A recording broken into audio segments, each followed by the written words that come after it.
오늘의 주요 뉴스입니다. 북한이 오늘 평양 일대에서 동해상으로 중거리급 탄도미사일을 발사했습니다. 탄도미사일 도발을 감행한 건 올해 들어 처음으로 지난해 12월 18일 이후 27일 만입니다. 어제 치러진 대만 총통선거에서 반중, 독립 성향의 라이칭더 민진당 후보가 당선됐습니다. 중국은 대만 주류 민의를 대표하지 못한다고 깎아내린 반면 미국은 환영하지만 대만 독립은 지지하지 않는다는 기존 노선을 확인했습니다. 여야 지도부 모두가 민심 바로미터인 충청도로 향했습니다. 한동훈 국민의힘 비상대책위원장은 충남에서 정치개혁을 내세웠고 홍익표 더불어민주당 원내대표는 충북을 찾아 전통시장 활성화를 약속했습니다.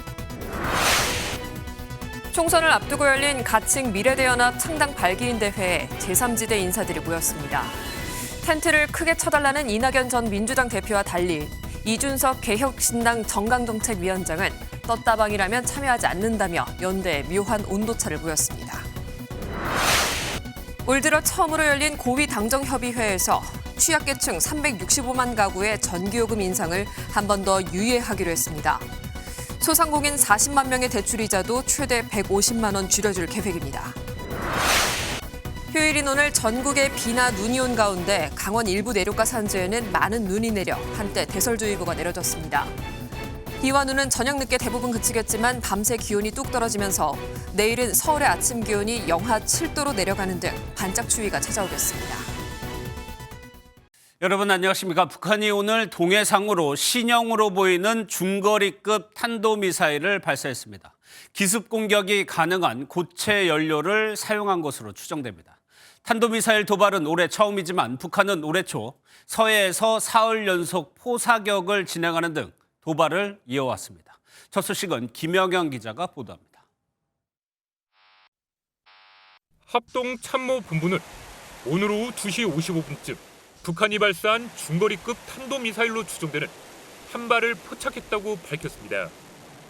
이 미사일은 평양 일대에서 고각으로 발사돼 1000km 비행 후 동해상에 탄착했습니다. 일본 방위성은 자국 배타적 경제수역 바깥쪽에 낙하한 것으로 추정했습니다.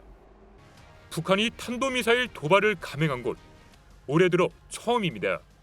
지난해 12월 18일 대륙간 탄도미사일 ICBM을 발사한 이후 27일 만입니다. 군 당국은 북한이 지난해 11월 엔진 시험에서 성과를 거뒀다고 발표한 신형 고체연료 IRBM 시험 발사일 가능성에 주목하고 있습니다. 북한은 신형 IRBM용 대출력 고체연료 엔진을 개발해 지난해 11월 11일과 14일 1, 2단 엔진의 지상 분출 시험을 진행해 성공했다고 발표했습니다. 사거리는 최대 5,500km에 달합니다. 평양에서 직선거리로 3,500km 떨어진 괌과 6,000km 떨어진 알래스카에 있는 미군 기지를 타격권에 둘 수 있습니다. 액체 연료 미사일과는 달리 연료 주입 단계도 필요 없어 기습 공격도 가능합니다. 북한의 미사일 도발은 남북 군사적 대립이 최고조에 이른 가운데 한반도 긴장감을 높이기 위한 차원으로 풀이됩니다. 합참은 미일 당국과 발사된 북한 미사일 관련 정보를 긴밀하게 공유하면서 만반의 대비 태세를 유지하고 있습니다. MBN 뉴스 김영현입니다. 우리의 대통령에 해당하는 대만 총통의 반중이자 친미, 독립 성향의 후보가 당선됐습니다. 라이칭더 당선인의 이런 성향 탓에 대만을 통해 태평양으로 진출하려는 중국의 전략에는 일단 제동이 걸렸습니다. 이를 만회하기 위해 중국은 군사적 긴장감을 높일 수 있고 그러면 또 대만은 이를 막기 위해서 미국과 주변국에 손을 내밀 가능성이 커집니다. 중국은 총통 선거 결과에 불편한 심기를 내비쳤습니다. 대만의 민의를 반영하지 못했고 대만과의 통일은 필연이라고 강조했습니다. 베이징에서 윤석정 특파원이 보도합니다. 집권 민진당 라이칭더 후보가 4년 임기 새 총통에 당선됐습니다. 라이 후보는 40.05%의 득표율로 국민당 허우위, 민중당 커원저 후보를 제쳤습니다. 2024世界大选年最瞩目的第一场大选，台湾缔造了民主阵营的第一场胜利。 2016, 2020년에 이어 민진당이 3연임에 성공하며 대만은 반중 독립 기조를 유지하게 됐습니다. 我觉得我们台湾就是不想走回头路，然后我们也不想要跟中国再靠拢。 다만 함께 치러진 우리의 국회의원격인 입법위원 선거에선 국민당의 1당 자리를 뺏겼습니다. 친중 후보의 패배에 중국은 곧바로 불편한 심기를 드러냈습니다. 这次台湾地区2项选举结果显示，民进党并不能代表岛内主流民意。台湾是中国的台湾。 라이칭더가 취임하기 전까지 중국이 군사적, 경제적 압박 수위를 끌어올릴 가능성도 배제할 수 없습니다. 하지만 지난해 11월 미중 정상회담을 계기로 가까스로 궤도에 복귀했던 미중 관계를 고려해 중국이 대만 해협에서 당분간 직접적인 행동은 자제할 거란 전망도 나옵니다. 베이징에서 MBN 뉴스 윤석정입니다.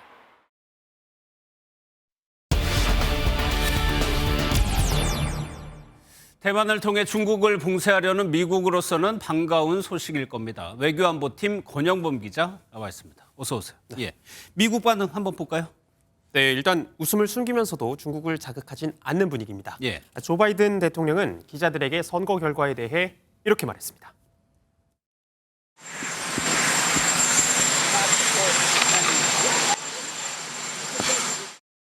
네, 현장 상황상 잘 안 들리는데 미국은 대만의 독립을 지지하지 않는다는 뜻입니다. 중국과 대만은 합법적인 중국 정부는 오로지 하나란 하나의 중국 정책을 강조하죠. 이 정책을 재확인한 겁니다. 예, 바이든 대통령은 이렇게 얘기했지만 국무부는 상당히 신경을 쓰는 듯한 입장을 냈어요. 네, 그렇습니다. 이 토니 블링컨 국무장관은 성명에서 라이칭더 후보의 승리를 축하했습니다. 예. 양안 관계의 평화와 안정 유지를 약속하면서 미국과 대만의 관계는 다방면에 걸쳐 확장되고 깊어질 것이라고 강조했는데요. 민주주의 가치를 공유한다는 명분을 내세워 향후 대만과의 초밀착을 시사한 겁니다. 미국 정부는 관례에 따라 대만에 비공식으로 대표단을 파견할 예정입니다. 예, 미국과 대만이 이렇게 밀착하면 우리는 어떻게 되는 거죠? 외교부도 입장을 냈죠, 여기에 대해서. 네, 그렇습니다. 제가 외교부 관계자와 직접 통화를 좀 해봤는데 기본 입장엔 변화가 없다 이런 입장을 들을 수 예. 있었습니다. 우리 정부는 그동안 하나의 중국을 존중한다는 입장을 기반으로 대만과 비공식적 관계를 유지해왔는데요. 다만 선거 이후 대만 해협 긴장이 고조될 수 있다는 우려에 대해 대만 해협의 평화는 한반도 영내 평화 필수 요소라고 밝혔습니다. 이어 대만 해협의 평화와 안정이 유지되기를 희망한다고 강조했습니다. 예, 우리로서는 중국도 고려를 해야 되는데 그렇다면 한중 관계는 어떻게 될까요? 네, 이번 대선 결과로 양안 관계와 미중 관계에서 긴장은 좀 불가피해 보입니다. 예. 우리나라 역시 자유민주주의 진영인 미국, 대만과 공조해야 한다는 외교적 압박을 받을 수 있는데요.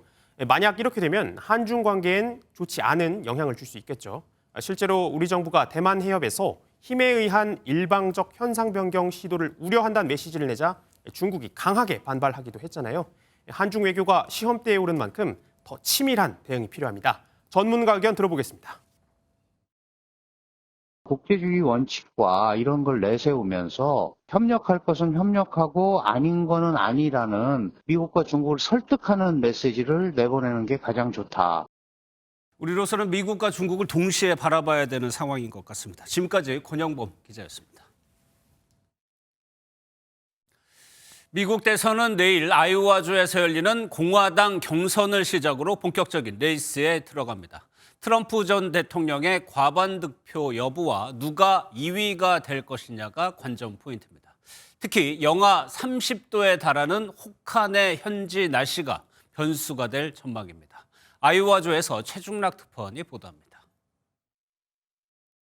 현지 시각 15일 공화당이 미국 50개 주 가운데 아이오와주에서 경선을 시작하면서 대선이 본격적으로 막을 올립니다. 가장 큰 관심은 재선 실패 후 다시 대권에 도전한 트럼프 전 대통령이 시작부터 과반 이상의 득표율을 차지하는지 여부입니다. 각종 여론조사에서 60%대까지 지지율이 나오면서 이변이 없는 한 공화당 후보가 될 전망이지만 변수는 4차례 형사 고소와 연방 대법원의 후보 자격 결정입니다. 디센티스 플로리다 주지사와 헤일리 전 유엔 대사의 2위 경쟁도 치열합니다. 반트럼프 기치를 내세우며 경선 개막 직전 사퇴한 크리스티 전 뉴저지 주지사의 표가 헤일리 전 대사에게 옮겨갈지도 관심입니다. 이런 가운데 직접 현장에 가서 투표하는 이번 경선에서 현지 눈폭풍과 혹한이 가장 큰 변수로 떠올랐습니다. 최근 기세가 다소 꺾인 디센티스 주지사와 아이오와를 발판으로 상승세를 이어가려는 헤일리 전 대사는 아이오와 유세에서 날씨로 일정을 취소한 트럼프를 겨냥했습니다. I'm a Florida boy, born and bred, and yet here I am in negative temperatures. I am not going to be canceled. If people are willing to come out and hear from me. But I'm going to be out there, and I want you to go out there. Monday matters. Your voice matters. 트럼프 전 대통령은 이런 비판을 의식한 듯 온라인 유세에서 아이오와로 가고 있다며 미국을 다시 위대하게 만들자며 지지층 결집에 나섰습니다. 선거 당일 이곳 날씨가 영하 30도 안팎의 강추위가 예고되면서 혹한의 날씨를 무릅쓰고 투표하는 지지층 확보가 승패의 최대 요소로 부상하고 있습니다. 아이오와주 디모인에서 MBN 뉴스 최중락입니다. 정치권 소식입니다. 충청도를 대개 선거의 캐스팅 보트라고 말합니다. 이 중원 표심을 잡기 위해 국민의힘 한동훈 비대위원장은 충남으로, 더불어민주당 홍익표 원내대표는 충북으로 향했습니다. 유호정 기자가 보도합니다. 전국을 순회 중인 국민의힘 한동훈 비대위원장이 이번엔 충남을 찾았습니다. 대전과 청주에 이은 세 번째 충청권 방문인데 정치개혁을 앞세워 충남 지지를 호소했습니다.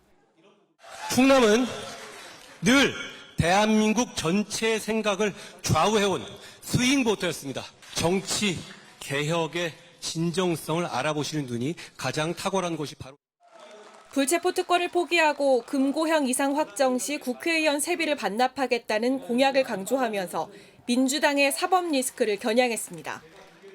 이재명 대표를 보호해야 하는 민주당은 절대 할 수 없는 것들이죠.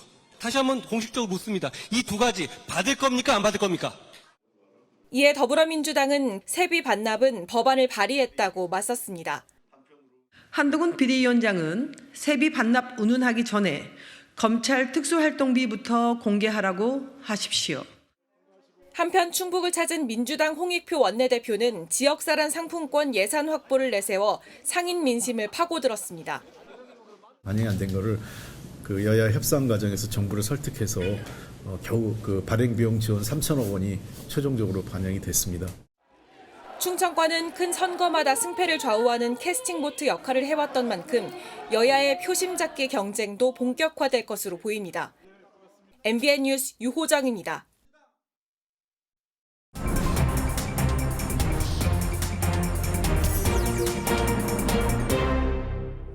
정치톡톡 오늘은 안보람 기자 나와 있습니다. 어서 오세요. 예.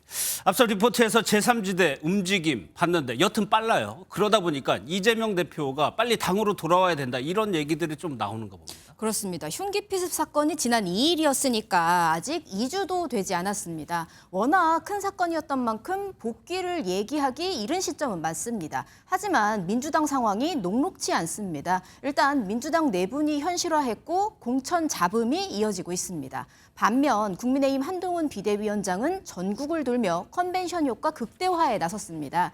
이 대표가 복귀해야 하는 것 아니냐는 목소리가 조금씩 흘러나오는 이유인데요. 이재명 대표 핵심 측근인 민주당 한 의원은 이번 주 이 대표가 복귀할 가능성을 언급하며 이번 주엔 돌아와야 한다고 했습니다. 예, 핵심 측근이 이렇게 얘기할 정도면 글쎄 왜 그럴까요? 당대표로서 해야 할 일이 많다는 걸까요? 그렇습니다. 가장 큰 숙제는 내부 통합입니다. 예. 민주당은 당장 내일부터 예비후보 검증 통과자들을 대상으로 공천 신청을 받고 다음 주 지역 실세 설문조사와 여론조사 등을 실시합니다. 마지막 주엔 후보자 면접을 진행해 컷오프로 불리는 1차 경선 후보를 정하는데요. 다시 말해 탈락자들의 불만이 본격화할 일만 남은 겁니다. 예, 또 하나요. 앞서에도 잠깐 얘기를 했지만 한동훈 위원장이 지금 전국을 돌면서 지금 다니고 있단 말이에요. 이것도 이 대표 입장에서는 본인은 움직이지 못하니까 좀 부담이 될 수 있을까요? 네, 지난주 발표된 여론조사 먼저 보시겠습니다. 차기 대권주자 여론조사에서 이 대표와 한 위원장의 지지율 거의 붙었습니다. 추세를 보면 한 위원장의 오름세가 뚜렷합니다. 물론 윤석열 대통령에 대한 부정평가라든가 총선에서 윤석열 정권을 견제해야 한다는 여론이 50%를 웃돌아 여전히 정권 심판론이 크게 작용하는 모습입니다. 예, 이것만 보면 한동훈 위원장의 개인 지지율에만 머물러 있다는 건데 그런데 한 위원장 입장에서도 본인의 정치적 생명은 총선에서 승리를 해야 희망이 있는 거잖아요. 그렇습니다. 한동훈 체제 20일 아직까지는 자신만의 정책 이슈를 보여주지 못하고 있다는 평가가 나오는 건 사실입니다. 그래서인지 한동훈 위원장이 오늘 이런 얘기를 했습니다. 대학생들의 학비를 획기적으로 경감시킬 방안에 대해서 여러 곳에서 지금 얘기가 나오고 있는데요. 그 점을 저희랑 같이 논의해 주시고 그러면 이거를 1호 정책으로 봐도 되는 겁니까? 네, 사실상 그렇습니다. 그런데 이 발언은 사전에 논의되지 않은 깜짝 발언이었다고 합니다. 예. 국민의힘 교육위원회 소속 의원들에게도 물어보니 역시 사전에 들은 바가 전혀 없다 이렇게 입을 모았습니다. 전국 순회 외에도 정책적인 메시지가 필요하다는 얘기를 의식한 게 아니냐 이런 해석 나옵니다. 예. 그러면 정치적으로 이 배경을 한번 해석해 보면 이준석 전 대표가 이끄는 신당 아무래도 젊은 층에게 지지를 받고 있는 상황이니까 이걸 좀 의식했다 이렇게 봐도 돼요? 네, 이준석 신당의 가장 큰 에너지 2030 무당층입니다. 한 위원장이 극복해야 할 숙제이기도 하죠. 여기에 윤석열 대통령과의 차별화도 이 전 대표와 비교되는 지점입니다. 민주당 한 중진 의원은 김건희 특검법을 악재로 봤으면 넘어갈 방법을 찾아야 한동훈 위원장의 위상이 올라가는 건데 그걸 못했다면서 한동훈 체제의 한계가 노정됐다고 했습니다. 그런데 이 전 대표는 이 부분도 확실히 차별화시키고 있죠. 예. 오늘도 제3지대 움직임에 대해 당근은 당근대로 시금치는 시금치대로 고유의 맛을 내야 맛있는 비빔밥이 된다면서 이런 얘기했습니다. 적어도 저 윤핵관이라는 사람들은 모두가 당근이길 요구했습니다. 그게 무슨 비빔밥이겠습니까? 당근밥이죠. 이낙연, 이원욱, 조응천, 김종민, 양양자, 금태섭 등 신당을 추진 중인 사람들의 고향과 그 지역 특산물을 일일이 언급하며 특별한 비빔밥을 멋지고 삐까뻔쩍한 식당에서 내놓겠다 이렇게 의지를 다지기도 했습니다. 알겠습니다. 잘 들었습니다. 안보람 기자였습니다. 네, 지금부터는 사건 사고 소식입니다. 집에 도둑이 들었다는 신고에 경찰이 출동해 보니까 누가 들어온 흔적도 없고요. 집주인은 횡설수설하는 아주 이상한 상황이 펼쳐졌습니다. 알고 보니까 마약에 취한 집주인의 허위 신고였는데 마약 잦은 신고도 돼버렸습니다. 한예일 기자가 단독 보도합니다. 경찰차가 골목으로 들어옵니다. 곧이어 차에서 내린 경찰이 3단봉을 길게 펼친 채 걸어갑니다. 지난 12일 오후 3시 반쯤 서울 강남구의 한 주택에서 도둑이 들었다는 신고가 들어왔습니다. 저도 여기 도둑이 들었다고 입장 출동했다고 들었는데. 현장에 도착한 경찰은 도둑이 밖에서 문을 열려고 한다는 신고자의 말에 주변을 수색했지만 외부 침입 흔적은 없었습니다. 현장에서 마약을 투약한 것으로 의심되는 주사기가 발견되자 경찰은 남성에게 마약 간이시약 검사를 했고 양성 반응이 나왔습니다. 현장에서는 필로폰도 발견된 것으로 알려졌습니다. 경찰은 남성의 모발을 채취해 국립과학수사연구원에 정밀 감정을 의뢰하고 구속영장을 신청했습니다. 경찰이 마약 범죄와의 전면전을 선포하고 단속을 강화했지만 지난 3년간 마약 관련 범죄는 계속 증가하고 있습니다. 2022년 마약 사범 12,000여 명을 검거해 역대 최다를 기록했는데 지난해 11월까지 검거된 인원은 38.5% 증가했습니다. 독버섯처럼 퍼져가는 마약을 근절하려면 단속과 처벌에 그칠 게 아니라 예방교육과 함께 치료와 관리가 필요하다는 지적이 나옵니다. 실제 마약 문제가 심각한 미국은 약물 중독 예산의 절반 이상을 치료와 예방에 쓰고 있습니다. 예방교육이 중요하고 마약을 접한 사람들한테는 재활 교육이 중요하다. 나쁘게만 취급을 하면은 이 사람들이 숨어서 마약을 하고 나타나지가 않아요. SNS상의 마약 정보 차단과 예방 교육, 재활병원 증설 등 중독의 고리를 끊어내기 위한 근본적인 대책이 시급합니다. MBN 뉴스 한여입니다.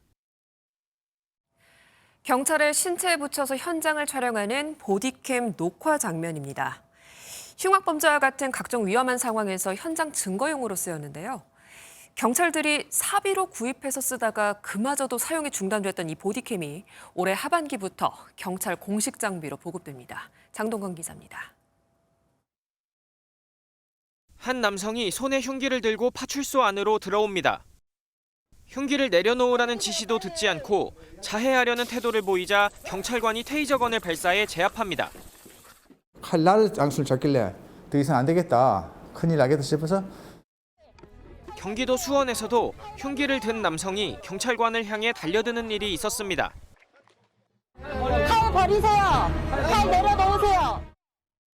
이처럼 위급 상황에 정당하게 대처했다는 증거를 확보하기 위해 지난 2015년부터 2021년까지 경찰 보디캠이 시범 운영됐습니다.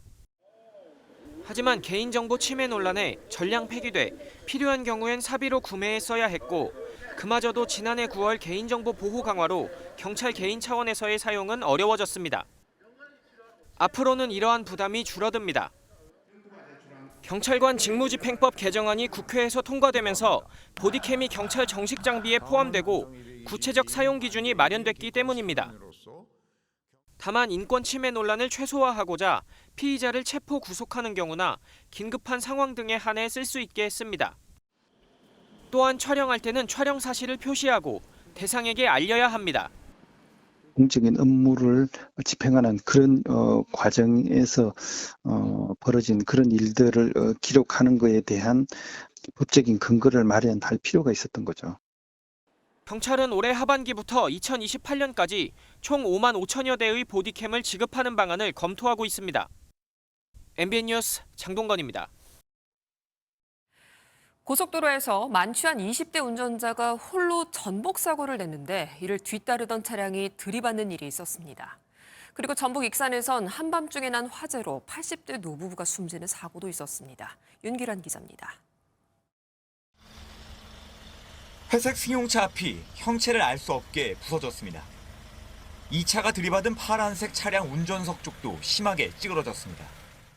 어젯밤 10시쯤 경부고속도로를 달리다 중앙분리대를 들이받고 홀로 전복된 차량을 뒤따르던 차가 추돌하며 2차 사고로 이어졌습니다. 두 차 모두 심하게 파손됐지만 1차 전복 사고 후 곧바로 운전자가 내리면서 모두 크게 다치지 않은 것으로 알려졌습니다. 내렸으니까 괜찮지. 이렇게 들어가. 이렇게 보면. 경찰은 전복된 차량에 타고 있던 20대 남성이 만취 상태로 운전하다 사고가 이어진 것으로 보고 정확한 경위를 조사하고 있습니다. 화염과 함께 희뿌연 연기가 솟아오릅니다. 좀처럼 약해지지 않는 불길에 소방대원이 긴급 지원을 요청합니다. 펌프차 2대, 물탱크 1대, 추가 출동 바람. 전북 익산시의 한 시골 마을 단독주택에서 한밤중 불이 났습니다. 1시간 30분 만에 진화됐지만 집안에서 80대 부부가 숨진 채 발견됐습니다. 경찰과 소방당국은 갑자기 번진 불로 이들이 미처 빠져나오지 못한 것으로 보고 화재 원인을 조사하고 있습니다. 뿌연 연기 속에서 소방대원이 건물에 물을 뿌립니다.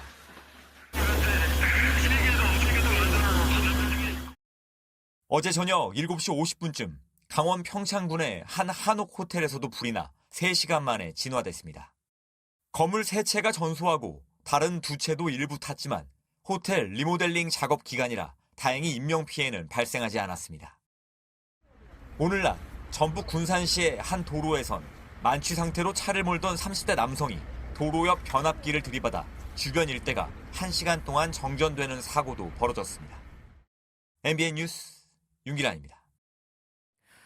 오늘 전국에 비도 눈도 오더니 강원에는 한때 대설주의보가 내려졌었죠. 내일은 동장군이 찾아옵니다. 영하 10도 안팎으로 떨어진다니까요. 옷 단단히 입으시고요. 빙판길도 예상되는 만큼 걸을 때도 또 운전할 때도 조심하셔야겠습니다. 안병수 기자입니다. 오전부터 서울 하늘에 먹구름이 끼더니 점심 무렵에는 빗방울이 쏟아집니다. 나들이객들은 우산을 펼쳐들고 미처 피하지 못해 처마를 서성이는 모습도 눈에 띕니다. 일반 차량이나 이런 걸 움직이시는 분들은 좀 살얼음이 얼어서 좀 위험하지 않을까 그런 생각이고. 전국에 내린 비는 강수량 5mm 안팎이지만 강한 바람에 비와 눈이 섞여 내렸고 곳곳에 살얼음판이 생겼습니다. 특히 기온이 낮은 강원 지역에는 한때 대설주의보가 발효됐습니다. 강원 북부 내륙과 산간은 2에서 7cm, 강원 중남부에는 1에서 5cm의 눈이 쌓였습니다. 이번 주 초반에는 전국의 아침 기온이 영하 10도 안팎으로 떨어지는 반짝 추위가 예상됩니다. 내일 서울은 영하 7도, 춘천이 영하 8도 등 전국이 영하 13도에서 0도로 평년보다 낮습니다. 수도권과 강원 일부에는 한파주의보가 내렸습니다. 북서쪽에서 찬 공기가 남하하면서 내일 아침 기온은 오늘보다 2에서 8도가량 떨어지겠고요. 경기 북부와 강원 내륙 산지 중심으로는 영하 10도 이하로 매우 추울 것으로 예상되어 추위는 모레까지 이어지다가 수요일부터 평년 수준을 회복할 전망입니다. MBN 뉴스 안병수입니다. 예정대로라면 이틀 전에 입주가 시작됐을 김포의 신축 아파트 399세대가 입주 불가 통보를 받았습니다. 인근에 김포공항이 있어서 고도 제한 규정을 지켜야 하는데 기준보다 63cm 높게 지어진 탓입니다. 피해는 도미노처럼 일어나고 있는데 이렇다 할 대책도 없는 상황을 장덕진 기자가 취재했습니다. 그제가 입주일이었던 경기 김포시의 한 아파트입니다. 399세대가 입주를 기다렸지만 입주할 수 없었습니다. 공항시설법상 아파트 높이가 57.86m보다 낮아야 하는데 시공 결과가 기준보다 63cm 높았기 때문에 사용 허가가 나오지 않았습니다. 이사를 준비했던 입주민은 분통을 터뜨립니다. 이삿짐 센터에서 다 예약해왔고 계약금 다 걸려있는 상태인데 노무가 계시는데 지금 길바닥이 겨울에 나앉게 생겼어요. 아파트 계약을 준비하던 인근 부동산도 당황스럽긴 마찬가지입니다. 계약서를 지금 쓰려고 했다가 썼으면 큰일 날 뻔했어요. 일단 이게 사용 승인이 준공이 떨어져야지 입주가 가능한 거거든요. 입주일이 지났지만 입주가 이뤄지지 못하면서 상가들도 모두 이렇게 비어 있습니다. 입주민들은 임시 사용 허가라도 필요하다고 김포시에 요청했지만 김포시는 추가 조치가 필요하다는 입장입니다. 이제 감리사 대상으로 이제 고발 법적 조치를 취할까 검토 중에 있고 또 시공사에는 그래서 어떻게 대책을 세울 건지를 받아서 지금 검토 중에 있어요. 결국 고도 제한을 맞추려면 재시공이 필요한데 재시공에는 2달이 소요돼 입주민들의 불편은 계속될 수밖에 없습니다. MBN 뉴스 장덕진입니다. 홍콩 ELS의 손실 규모가 올해 닷새 만에 1,000억 원을 넘었습니다. 상반기에만 5조 원을 넘을 수 있다는 전망까지 나오고 있습니다. 정설민 기자입니다. 지난 8일부터 줄줄이 만기가 도래한 홍콩 ELS 상품들의 손실액이 확정되고 있습니다. 5대 은행에서 판매한 상품에서만 불과 닷새 만에 1,000억 원이 넘는 원금 손실이 발생했습니다. 만기를 맞은 상품의 원금 2,105억 원 가운데 손실된 돈은 무려 1,067억 원. 말 그대로 반토막이 났습니다. 최고 손실률은 52.1%에 이릅니다. 1월 12일에 환급을 이제 받았죠. 근데 2천만 원을 넣었는데 971만 원이 나왔어요. 3크루를 보자고 그렇게 했는데 어이가 없는 거죠. 더 큰 문제는 손실이 눈덩이처럼 불어날 수도 있다는 점입니다. 올해 1분기 만기를 앞둔 상품 규모는 3조 9천억 원, 2분기에는 6조 3천억 원으로 상반기에만 10조 원이 넘습니다. 홍콩 H지수가 현재 수준으로 이어진다면 손실액이 5조 원을 넘어설 수도 있는 겁니다. 손실액이 확정되면서 고객들의 항의도 빗발치고 있는데 5대 은행에 들어온 민원 1,400여 건 가운데 500건 이상이 올해 접수됐습니다. 여러 가지 어쨌든 운영상의 문제점이 드러난 마당에 지금 이제 창고에서 판매가 어떻게 문제점이 있는지를 지금 검사를 통해서 보고 있는 것이고. 홍콩 ELS 상품을 판매한 12개 은행과 증권사에 대해 현장 검사 중인 금감원은 늦어도 오는 3월까지 대책을 내놓을 전망입니다. MBN 뉴스 정세민입니다. 정부가 30년 넘은 아파트에 대해 안전진단 없이도 재건축을 할 수 있겠죠. 서울에서는 4채 중 1채가 해당합니다. 호재 같은데 부동산 시장은 조용합니다. 왜 그런지 최윤영 기자가 알아봤습니다. 서울 동부권의 아파트 단지들입니다. 이곳 노원과 도봉 아파트의 60%는 지어진 지 30년이 넘는 것으로 조사됐습니다. 제가 80년대, 90년대 때 지은 거라 재건축 이슈는 지금 다 여기까지는 거의 예비 안전 진단까지는 많이 통과가 됐고 정밀 안전 진단 통과된 것들이 몇 군데 있어요. 부동산 R114에 따르면 전국 아파트 1232만 가구 중 준공된 지 30년이 넘은 단지는 21%인 262만 가구. 서울은 50만 가구로 4채 중 1채가 해당되는 것으로 나타났습니다. 준공된 지 26년에서 30년 된 아파트도 전국적으로 199만 가구나 돼 정부 발표대로라면 앞으로 5년 이내 전국 460만 가구가 안전진단 없이 재건축에 착수할 수 있게 됩니다. 그런데 부동산 시장은 조용합니다. 발표 대책은 맞지만 아직까지는 좀 조용한 상황이고 일단은 대출 그런 부분이 좀 큰 것 같아요. 따라오는 수요들이 있어야 되는데 아직까지는 지금은 조금 조용한 것 같긴 하고요. 사업성이 뒷받침되지 않는다면 조합원들이 내야 할 분담금 문제로 재건축의 속도를 내기 어렵기 때문입니다.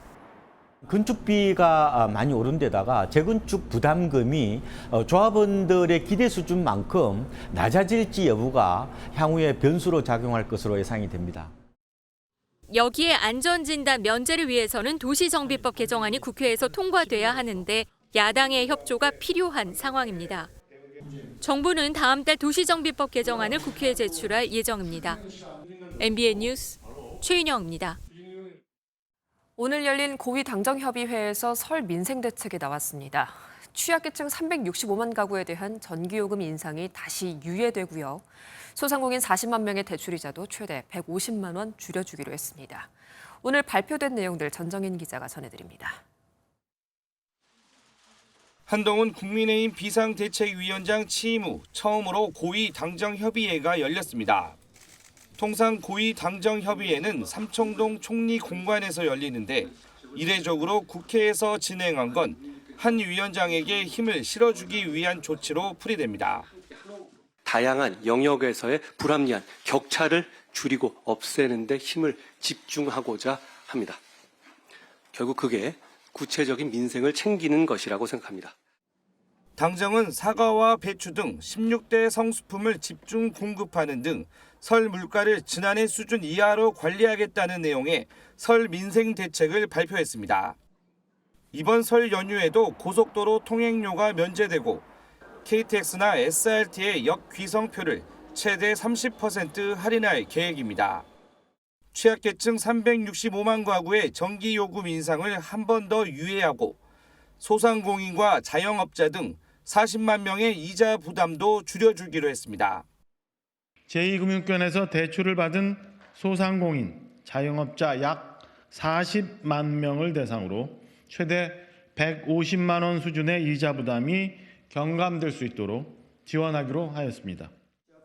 한동훈 위원장은 이와 별도로 대학생 학비 부담을 획기적으로 줄일 수 있는 방안을 마련해달라고 정부 측에 주문하기도 했습니다.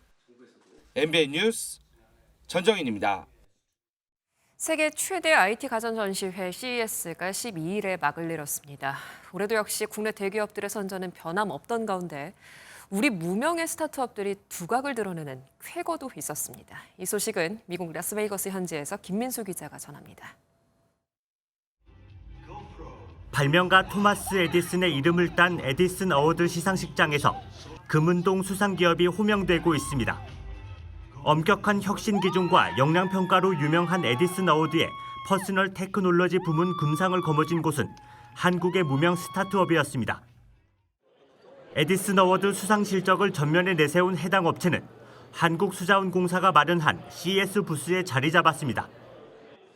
수돗물을 틀 때 나오는 미약한 수압으로 전기를 만들어 수질과 온도를 측정하고 표시하는 제품으로 해외 바이어들의 눈길을 끌었습니다. It looks like it's very well designed and is customer friendly to use. I did not know that. 두바이에서 물산업 혁신상을 수상한 또 다른 스타트업은 분자단위 이물질 분해가 가능한 제품을 선보였습니다. 이 제품은 화학 제품이 아닌 산소와 전기만으로 물속의 세균이나 화학물질을 분해할 수 있는데요.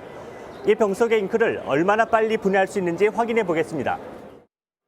잉크 분자가 분해되면서 물이 순식간에 맑아지는 걸 볼 수 있는데 혈액도 투명하게 만들 수 있다는 게 업체 측 설명입니다. 필터가 있어야 할 자리에 물을 채워서 공기 정화를 하는 제품을 내놓은 업체는 미국 월마트, 아마존 등이 독점 공급에 관심을 나타내고 있습니다. 전기 집진 기술에 들어가는 집진 플레이트를 이제 기존에 쓰던 것과 달리 물 자체가 집진 플레이트가 되는 그런 새로운 기술을 통해서 이들 업체는 기술 상용화까지 수자원공사의 재정 지원으로 어려움을 넘길 수 있었는데 수자원공사는 현재 280여 건의 기술 실증을 돕고 있습니다. 미국 라스베이거스에서 MBN 뉴스 김민수입니다.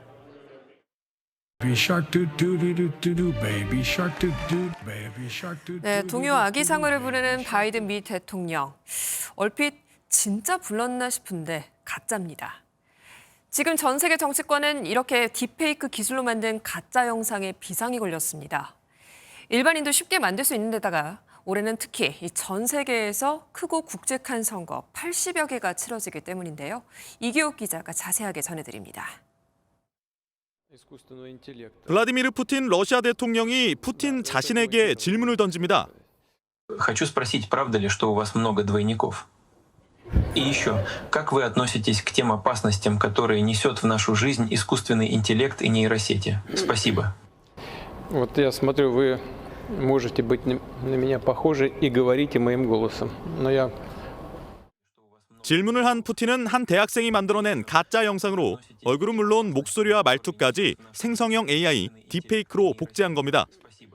대중의 관심을 끌기 쉽고 비용도 적기 때문에 미국과 유럽의회 등 전 세계적으로 83개의 선거를 치르는 올해 AI 영상이 선거 전에 사용될 가능성이 높습니다. 미국에선 이미 유권자와 대화가 가능한 AI 선거운동원이 등장했습니다. Hi, Cassandra. Great to meet you. 문제는 AI를 활용한 가짜 영상으로 악의적인 허위 정보가 유통될 수 있다는 점입니다. 지난해 민주당 출신 힐러리 전 미국 국무장관이 디센티스 공화당 후보를 공개 지지한 가짜 영상은 심각성을 보여줍니다. But I actually like Ron DeSantis a lot. Yeah, I know. I'd say he's just the kind of guy this country needs. 한국은 투표일 90일 전부터 가상 영상 제작과 유포를 금지하고 있지만 미국은 텍사스 등 5개 주에만 처벌 규정이 있을 뿐 연방 차원의 행정명령에는 강제성이 없습니다. 이유도 법 시행이 2년 뒤이기 때문에 각종 선거에 딥페이크가 등장해 선거 판도를 흔들 수 있다는 우려가 나오고 있습니다. MBN 뉴스 이기욱입니다.